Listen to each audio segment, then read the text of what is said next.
DeAndre Hopkins tests positive for PEDs. He's suspended for 6 games. Came out with a press release saying that, he takes care of his body. He does due diligence in what he puts in his body, and he doesn't understand how this happened. Obviously, he didn't do it, well enough. He didn't check all the boxes well enough, and this happened back in November. And, he sounds in good spirits or whatever. He sounds contrite. And we'll see him in 6 games, right? That's not the part to me that's troublesome. Not even the fact that he took PEDs bothers me. It's not the fact that people are criticizing him or not criticizing him for what happened. There's an underlying issue here that nobody's really talking about. It's the fact that DeAndre Hopkins, as great as a wide receiver he is, he's a warrior. He plays through pain. He plays through injury. But there might be a level of breakdown here with a great athlete. Over the years, he's had ankle problems or ankle injuries and back injuries and this and that. And at some point, it gets to be enough where it's like, I may need something to kind of get me back on the field. Kind of get me back feeling like myself. So maybe I will take this PED. Maybe I will take this substance that I've never tried, but I heard great things about. People do that when you're desperate to feel better. It's kind of like what addicts go through sometimes, where they'll just try any substance to make the pain go away. You've heard that. So it's no different for athletes. Obviously, it's a different level. But these dudes are in pain. These dudes are trying to get back to a level where they can be productive on the field. Him signing that big contract with the Cardinals is a very big deal because that cracked the door open for all of these big contracts we're seeing. Davante Adams, Tyreek Hill. This is what we're seeing now because DeAndre was the one that cracked that seal.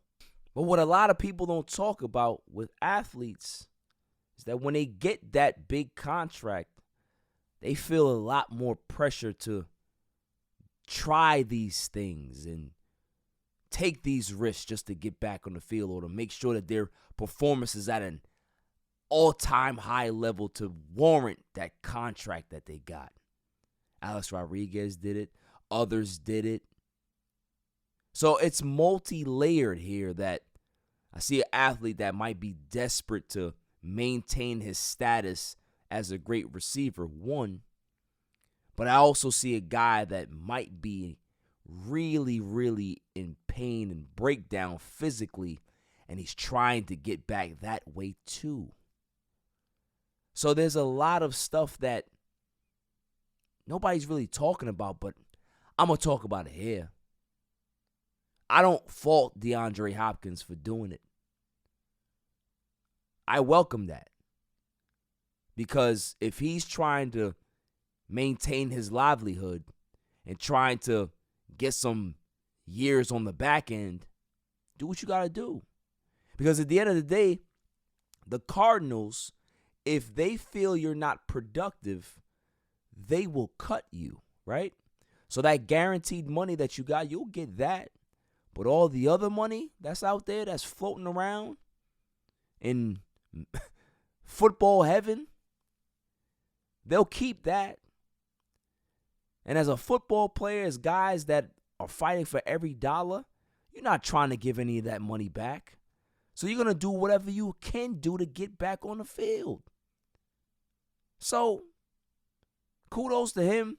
Shouts to him for actually manning up and talking about it. But do I blame him? No. But do I see a player that's in decline physically? Yeah, I do. And it concerns me for other guys because the bigger that contract gets, the more tempting those particular things, those outside substances become. It's a slippery slope. It really is. And if I was an athlete, I'd do it too. I'm not going to sugarcoat it and try to, oh, no, I would never. My dignity and my pride and the way I grew up will force me not to do. Nah, bullshit. I'm not going to be one of those dudes. If I got the contract, if I'm making that money and I'm trying to stay on top of the game, you're damn right I'm going to try it. Just to see if I can be able to get an edge, yeah. Because that's what we are as human beings. We're always trying to figure out how to get the edge, how to maintain, how to keep that level of dominance, how to keep your spot. That's all right. So I want to see how Deandre comes back from this. If he comes back from the suspension ready to go in week 7, week 8, and we see the same guy, then maybe he wasn't in decline. But if we start to see that productivity start to slow down, people are going to realize that he took that stuff maybe for a reason. You see what they did? They picked up Hollywood Brown, so they understand that maybe we need another dynamic playmaker on the outside. Because Deandre might be in decline and we need some help for him. We need some help for ourselves. We need some help for our immature baby quarterback. Need more weapons for him. Because he likes to delete people off Instagram and Twitter. That's what these kids do nowadays when they're upset. Instead of talking it out, they want to delete you off my MySpace friends. Like, come on, man. What are you doing? That's another topic for another day. But Deandre Hopkins, kudos to my man. I respect you. I understand the struggle. I understand what you're going through. And I can't wait to get you back week 7, week 8, because you know I'm going to pick you in fantasy. You money every season. And I know I'm about to win some more money because of you.